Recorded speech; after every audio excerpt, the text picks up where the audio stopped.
What's up guys, it's Tommy here and welcome to a very exciting Liverpool transfer news video. It looks like Liverpool are in talks to sign Trent Alexander-Arnold's replacement Jeremy Frimpong, because Liverpool have met with his agent, his representatives, to discuss the transfer move in the summer. Do you think Frimpong would be a good signing for Liverpool? Let me know. And Liverpool are 1 point away from winning the Premier League title after Arsenal threw away a 2-1 lead and gifted Crystal Palace the equaliser. So Liverpool can win it at Anfield on Sunday. Even with the draw, Liverpool will be mathematically champions of England, champions of the Premier League, and what a massive achievement this will be for Arne, the first Dutch manager to ever win the Premier League. Virgil van Dijk could be the first Dutch captain to ever lift the Premier League trophy. I cannot wait for Sunday. If you are excited about Liverpool winning the title in Arne Slot's first season, make sure to leave a like on this video and subscribe if you are new around here, because I cover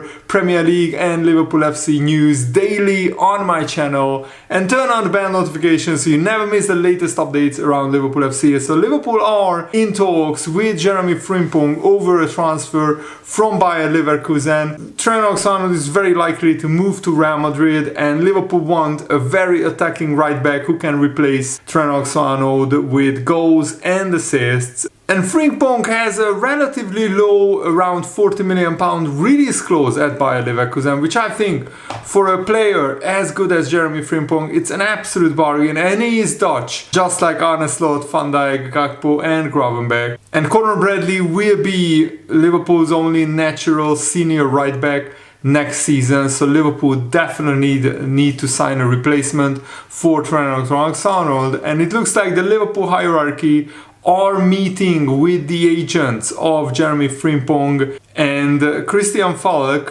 who is a Bundesliga insider, he said that Arne Slot has frequently been on the phone with Jeremy Frimpong and he wanted to sign him last summer. And he's only 24 years old, so he's about to enter the prime of his career. Liverpool are also believed to be monitoring the Feyenoord teenager Jivairo Reed, but it seems clear that right back is an area that is being targeted by Richard Hughes. And according to Christian Falk, Jeremy Frimpong has a release clause as low as 40 million euros, which is 33.5 million pounds at Leverkusen, which would be an absolute bargain. And it's a classic FSG data analytics transfer move, because FSG love a bargain of a transfer. We love to find low release clause players. Like McAllister was 35 million, Gravenberch was around 30 million as well, and they both turned into world-class midfielders on their Arne Slot. And Jeremy Frimpong is known for his lightning quick pace,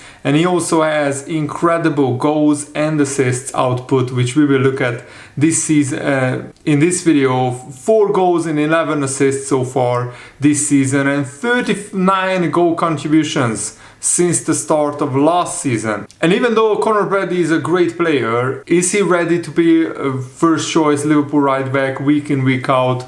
I'm not sure. I think Arne Slot should test Conor Bradley out in the last 5 or 6 games, give him plenty of playing time. Trent Alexander can sit on the bench. And this meeting with Jeremy Frimpong's representatives will nudge any prospective transfer closer to fruition. And Jeremy Frimpong's agency is the PA News Agency, and Liverpool held talks with them recently. And Frimpong has an interesting career. He came through the ranks at Manchester City and he has made a huge impression at Leverkusen, but before that he was playing for Celtic, and because he came through the Man City Youth Academy, he counts as a homegrown player, which Liverpool, of course, with Trent Alexander leaving, will be one less homegrown player, so signing Frimpong as his replacement makes even more sense this way. And Leverkusen had an amazing season last season, winning the league unbeaten, winning the German Cup, and they only lost the final of the Europa League. This season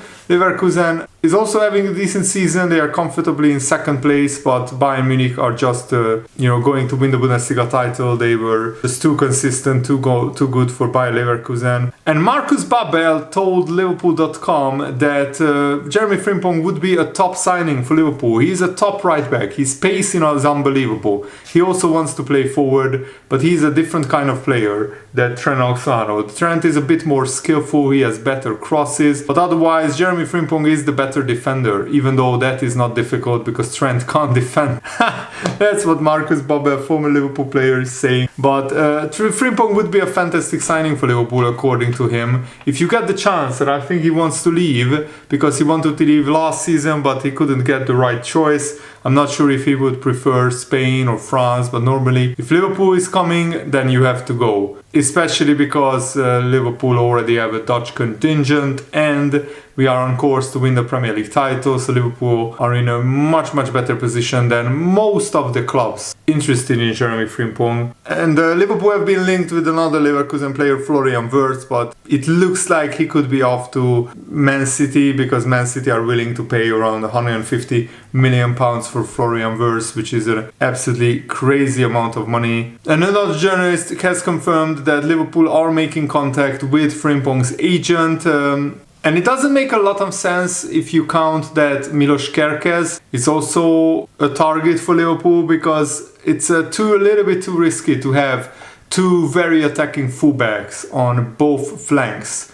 Because if you have both and if you start both in a game, then one of them needs to be more defensive, and both absolutely love to attack, love to get forward. But one factor to mitigate is if you sign a destroyer in midfield, but then that is a little bit too much work in the transfer market. But if you have a Fabinho, for example, somebody who just sits in front of the back four and mops up any danger when both Kerkez and Frimpong attack, I mean, it kind of worked in some cases for Liverpool, because back in the primes of Robertson and Trent Alexander-Arnold, they were both very high, and then Liverpool had basically Fabinho sitting in front of Konate and Van Dijk, or Joe Gomez and Van Dijk, and Fabinho was excellent at covering spaces, but then the defensive midfielder has to work a lot and run a lot, and already the Liverpool defensive midfielders work a lot because they have to be covering all the midfield.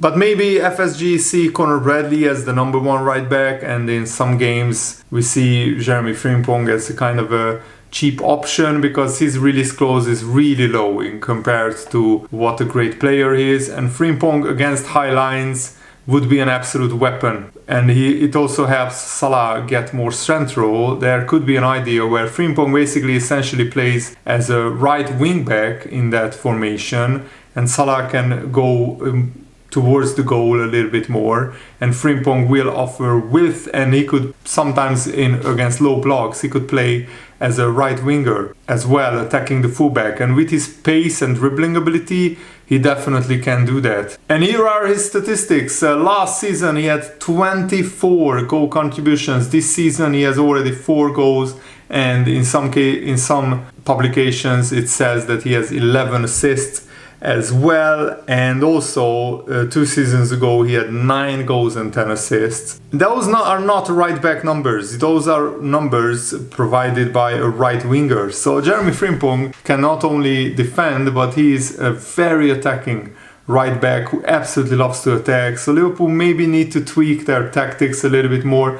But for this low price of just £33 million as a release clause, I think it's a no-brainer of a transfer. But Joe Baker offered his opinion, saying that Jeremy Frimpong would not be Liverpool's right-back solution, and there are a lot of differing opinions. Some people say that Jeremy Frimpong would be the ideal player to fill Trent Alexander-Arnold's huge shoes. And Frimpong is a quality player. In the opinion of this writer, he has spent a lot of his career so far being undervalued. He didn't make the grade at Man City. He also took a while to earn game time at Celtic, and it's baffling that no one moved for him last summer when he was available for around £40 million. He's highly talented, he's improving every season. He is a right-sided road runner who is physically strong, technically impressive and highly efficient when it comes to attacking output. And Frimpong was one of the major reasons why Leverkusen won the Bundesliga last season and the German Cup. But he is not playing as a right back anymore at Leverkusen. As you can see, his attacking output is absolutely sensational. His goals, assists, expected goals, expected assists is all up there in the top 10 or 20% of fullbacks. But in terms of his blocks, tackles, clearances, interceptions, it's all very, very low in the bottom 5 or the bottom 10, 15% of fullbacks. Because in the last 2 seasons, Frimpong appeared in Mo Salah's position, in the right wing position, as an attacking wide forward rather than as a fullback. If anything, the tactical growth of Frimpong has seen him emerge more into someone who could play in Salah's role in the future. It is where Frimpong actually started for the Netherlands in the Nations League against Spain. And also he already scored 29 goals and got 44 assists in the Bundesliga. So the reality is that people are talking about a player who now fundamentally plays in a different position. And yes, in theory it could work for Liverpool because Frimpong is yet to reach his peak years, so Arne could definitely tweak his role so he plays as a kind of a right wing back. It is reported Liverpool are lining up a move for Bournemouth's flying Milos Kerkez as a long-term replacement for Andy Robertson. But that's the problem, that Kerkez is also a very, very attacking left back. A team in which Kerkez and Frimpong are playing would offer Liverpool boundless attacking options, but it would leave Liverpool completely exposed defensively, and we could concede a lot of goals on the counterattacks of the opposition. Even more so if you then consider that Van Dijk is getting slower. He will be 34 next season, and also Liverpool don't have a natural defensive midfielder at the moment. Waterrando is at best is a backup option. Even if Robertson is to be the first choice left back next season, having Frimpong at right back would leave Liverpool far too open. And one of the main reasons why Liverpool are winning the title is defensively Liverpool have been solid, but this would be thrown out of the window if you sign Frimpong and Kerkez. One option would be to mirror what Ronald Koeman does with the Netherlands, with Denzel Dumfries. He plays extremely high, essentially as a right winger. With the Netherlands, the left back is Nathan Ake, who is as natural left centre back, is able to tuck in to make it a back three while Dumfries pushes on. And that's basically what Andy Robertson has done in a lot of games. Trent Alexander-Arnold was allowed to push forward and Robertson stayed back to basically offer more defensive cover. But this system additionally sees the orthodox right-sided attacker Xavi Simons or Dolan Malen playing more as an inside forward rather than a traditional winger. In other words, to make Frimpong work, Slot would have to not only alter what he requires from his left back, but also ask Salah, probably the best player in the world this season, to change the attacking positions he's taking up on the pitch and to move Salah more centrally. But I think he would like that because he likes to get central and to go closer to the goal. But this could be very risky and it could backfire. So there is a lot to ponder for Liverpool about this. There is no doubt Frimpong is a serious talent. There are elements of his game that do replicate Trent Alexander-Arnold's. So Liverpool need to get the transfer window right. And finally, let's talk about the Arsenal Crystal Palace game, because Arsenal were leading twice, but Crystal Palace didn't give up, and Arsenal were so wasteful. They were so off color. This was their third draw in 4 games. That's not a proper title challenge that Arsenal are putting up. And they lost 18 points from winning positions this season, which is more than in the last 2 seasons combined for Arsenal. And they were just passing between each other, Saliba and Odegaard at the back. I just didn't understand what they were doing. And Mateta slips in, steals the ball, lobs Raya, and it's a beautiful finish, and Crystal Palace come away with the draw. So Liverpool are not mathematically champions yet, but we just need to get 1 more point in the last 5 games to mathematically secure the title, and that sets up the Sunday Liverpool-Tottenham game perfectly. So I'm really looking forward to watching it. And Arne Slot is only the 5th manager to win the Premier League title in his first season. Previous ones were Ancelotti, Pellegrini, Jose Mourinho and Antonio Conte, 3 Chelsea and 1 Man City manager. And also these managers worked with almost unlimited amounts of money, like huge amounts of money. The Jose Mourinho first season is the most impressive with 95 points and also 15 goals conceded, 25 clean sheets. That's a record that I'm not sure that will be broken in our lifetime. But Arne Slot absolutely blows the most of the other managers out of the water. I really hope Arne Slot gets to 94 points, and then he could be second on this list points wise behind Jose Mourinho. But even if Arne Slot just gets to 90 points, that's still an incredible achievement. That to win the title in Arne Slot's first season is absolutely incredible, and he has a win ratio better than Ancelotti and Pellegrini right now. The most impressive thing is not only does Arne Slot do it in his first season, but he's doing it in his first season with the previous manager's squad, because he basically signed Chiesa and nobody else. He spent no money, almost no money on transfers. And also he did it in a league which is a much higher standard with a much better, array of teams, a much stronger league than in the previous seasons where Mourinho won it. That was a strong season, but when some other managers like Conte or Ancelotti or Pellegrini won it, the league maybe wasn't as strong. The mid-table teams definitely, and the bottom half table teams definitely weren't as strong as they are right now. So I think this is an absolutely fantastic achievement. But also you have to take into account that Jose Mourinho, even though he did an amazing job getting 95 points in his first season, look at the signings that he made. Paulo Ferreira, a fantastic world-class centre-back. Petr Cech, one of the greatest goalkeepers in Premier League history. Arjen Robben, Cashman, Didier Drogba, absolute elite Premier League striker. Ricardo Carvalho, another world-class centre-back. And Mourinho spent a lot of money